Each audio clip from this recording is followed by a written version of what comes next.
Boom! Hey, all you sports fans out there in the Tubosphere. Welcome to the One Man Sports Rant Gen 2.0. I am your host, Will, the alternative ESPN, or in this case NBC, Sports Thrill, bringing you our Olympics only format for just a few more days. Okay, so what is Gen 2.0 of the OMSR, you may be asking? Well, in Generation 1, we had produced over 200 shows. Especially being college sports, we covered a lot of Winter X, NBA, a lot of interesting things, not being too one-dimensional. I got dinged by the NFL for showing some highlights from the Super Bowl. Figured some of the subscribers would have liked that, because I not a die-hard NFL follower. And I talked to the gal who runs NFL Properties LLC there in New York. She flat out told me they don't give permission, and they never will give permission to anyone to post highlights of any nature, even if it's only 10 seconds.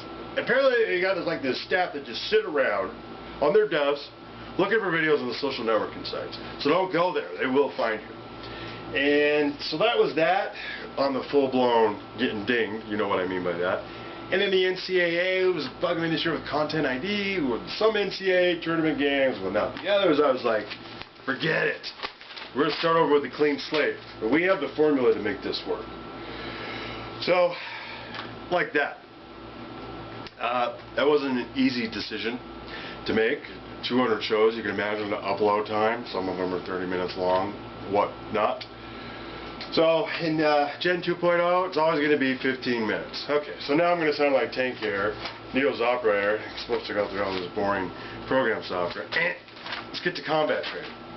Well, I'd like to do that. Legal disclaimer, sometimes I like combat training. This show is copyright to the OMSR, with brief video highlights courtesy to NBC and the IOC. I do not own these said video clips, but I do own the content original and the concept herein on a whole.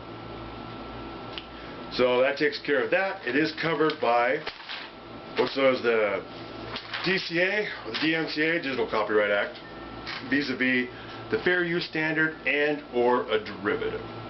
Alright, so enough about that. You may be saying, well, if that's all fine and dandy, Will, why would I want to watch this when there's plenty of 1 to 2 minute clips? Now, I understand this is not everybody's cup of tea. But this is a sports talk show mainly. It is my goal to try to make the analysis of the particular subject being covered on each show interesting in a way you may not hear on any other network, because we don't have to answer to the network or the sponsors, the gatekeepers / the producers. Sure, there's plenty of 1 to 2 minute clips all over YouTube, but that's not what I'm trying to do here. Get a million hits. And I know a lot of people don't, you see 15 minutes, they think, nah, because it's not 15 minutes worth of talk, and it's not 15 minutes worth of sports highlight either. But it is an OMSR specialty. To get to the crux of the matter, while you get a little bit longer of a sport highlight, sort of vignettes and outsizes how the match, whatever sport we're talking about, went down. Obviously, I'm talking Olympic boxing again. Yeah, you may be saying, you might have tuned out as soon as you saw the front, right? It's probably be, second to last. I'm going to bring you Layla's interview, because she was spot on and very entertaining. And yet another example of how bad it's gotten. In today's show, we got a couple different clips. Teddy Atlas showing, how it should be in terms of who's in your corner training you. One of the USA guys getting robbed again towards the end there. A little funny bit that I did. And Lennox Lewis at the beginning, his thoughts on the Olympics this go around. Alright, so the Life Rant Sports Rant of the day, it's something got carried over from Generation 1. With regard to the scoring system, I say do away with the technology. Technology does not fix everything. All it is 4 buttons on a box, right? Boxing is a very fluid sport. Those guys looking down to make sure he pressed the right button and misses a combo. Scores once when there were 2 punches landed. You follow what I'm saying? Just give them legal pads and do, chicken scratch, tic-tac-toe. And you can see, everybody, the transparency, everybody there judging would be very easy to regulate. This button system, they're obviously not itemizing, was it a hook, was it an uppercut, did they block it, other buttons are for taking points away. And get on the referees a little bit more to get some consistency in the sense of some of them are out there, they're like pantomiming. Is that the signal you're trying to say? Because you can tell when there's a language barrier, obviously, that's going to come up more so in the Olympics than any other type of situation, who regulates that? The standardization is very clear. Who makes sure that their fighters understand all that? It's a really bad refereeing, you know, a woman referee in a male match, no offense, but yeah, that doesn't really fly with me. And she didn't even speak English. It's like, okay, Iba, you got some work to do. But I will give him credit towards the end of the show. So back to the clips. Teddy Atlas, he's great. Lennox Lewis, what a gentleman, very well spoken. Guys back at the studio, they've been great. But I sort of gave up on boxing after seeing what I saw. And I think CNBC did too. Because the last couple of days, it was slated for 2 o'clock Pacific, as it's been since the Olympics started. And poof, there was something else going on. I think CNBC thought, you know, we're going to lose ratings if we keep, you know, devoting 3 hours a day to this stuff.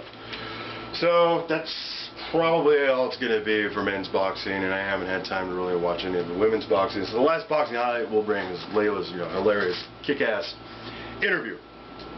But yeah, on the live Fred Sports Radio, I think you would all agree with me. Take the technology bit out of it, so you can just be looking at it, going chicken scratch, chicken scratch, chicken scratch, add it all up. You know clearly who won, and you can see, you know, by round. You know, if there's any disparity that way, as opposed to, well, I'm sure those boxes register how many times they were punched in each round. But it was to say there wasn't, you know, some favoritism against all of Team USA. A little quick, you know, telegraph, double click for the opposing fighter. It seems like a lot of the judges and referees are from parts of the world that don't necessarily like USA. But I already talked about that on the last show. What happened to USA boxing? But yeah. The one clip from an actual boxing match was light middleweight, light heavyweight round. Alright, so that's the 2-minute warning, so I don't go over on time. I'd like to say thanks for watching. And on that note, we'll bid another adieu to Eddie, Iron Maiden's mascot. Figured they were the band, you know, good musical lead into for all the Olympic shows. You know, they're part of their English roots. Eddie, their mascot, the trooper, the tune. I chose that because every athlete that's made it to this point has been a trooper for everything they've had to train for. So I like to give a trooper award to Ayava, believe it or not, because typically they take a long time to make decisions with regard to anything boxing related. But the Azerbaijan controversy that came up, the referee that disqualified that Iranian fighter in the first round, the pantomime dude, whatever. Yeah, they were on it. Hopefully not just because everybody was watching. Alright, so a couple catchphrases. Just like to remind you, no silly DUIs while you're out there celebrating the Olympics or your preferred sport. In later days, and hopefully next go around, better boxing. Maybe from the U.S. boxing team that you think needs help? You know, I'm surprised at the talent aspect. You know, I was expecting a lot better talent, especially when it came to the heavyweight scene, and we're not really seeing that. So I'm wondering what's up with your amateur program. What's it going to take for not just U.S. but for more amateur programs to develop stars in the professional ranks? Well, I think you know, a lot of the guys are really turning pro a bit too fast, and they need to really go a couple years in amateurs just to build up the technical side and gain more experience before turning pro. Is that something that you felt helped your development? Well, for me, I had the advantage of going to 2 Olympics, 84 where I lost to Tyrell Biggs, and 88 where I beat a ridiculous Bo, and that was good for me because by the time I went to the 2nd Olympics, 88, you know, I had it all right, and I had the experience under my belt, and I knew what it took to win. You know, we've been talking about the system and the judging and the way things are done with boxing. If you could change some things, if they said, Lennox, we're going to give you a blank piece of paper and let's rewrite the rules a little bit, what would you change first with amateur boxing? Well, I would probably take away the headgear and probably change the judging system and get maybe some judges that do that year round. That's all they do is score Olympic boxing. All right, well, thank you very much. Enjoy the fight. Watch your fight plans before they fight. Because in the last round, Ramirez with an ill-advised punch there. In the last round, when Ramirez let his hands go and went after Gopnazarov, he had a lot more success. I don't know if he won that round or not, but at least that was the only way he was going to win against a guy that wanted to fight on the outside and fence. And to Gopnazarov's credit, he made the fight his way from the opening bell. So let's see what the final numbers are.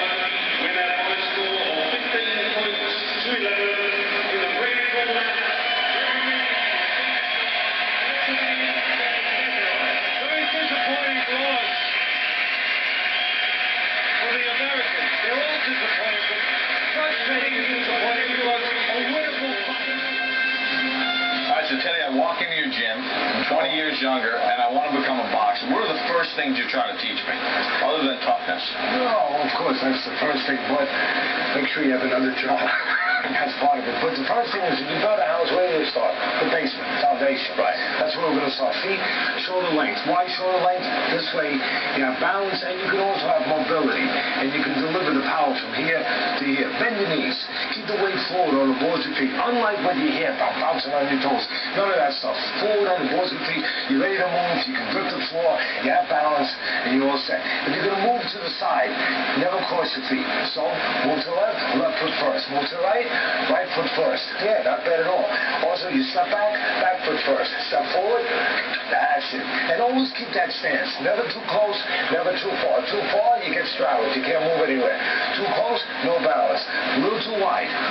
Somewhere around the shoulder, just like that. You do that, you're off on the right side. All right, those are some of the things you need to look for. Strong base, key to any successful athlete. And stay in school. On the side, all right?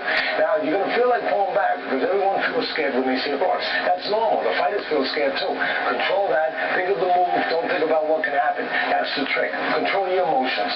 Very important. So when the punch comes, you slip over, see how you turn a little bit? That's your feelings getting in the way. Control those feelings. Come on. I'll do it. Slip over, then the other side. Slip, slip. That's how you get away from straight punches. And time it. Get the timing right. Go too soon, I'll time you. Right there. All right? That's awesome. Okay. All right, I got to watch for that. Get away from the punch. Awesome. Bob also gets paid as a human punch. It's dangerous in the ring with those two. Yeah, it is. You know what I got out of that is Bob needs to stick to the commentating booth and stay far away from the ring. But you know what? He did a great job. And what I'm going to do right there is if I got a guy that late in the game like Bob, I'm going to teach him how to do the catch and counter. I'm not going to try to get his head to the side like that. For example, Fred. I still have one payment left on my phone. The other side, and we'll take a look at Big Ben, which of course means we have to see Parliament just as well. It's European Vacation every day on CNBC.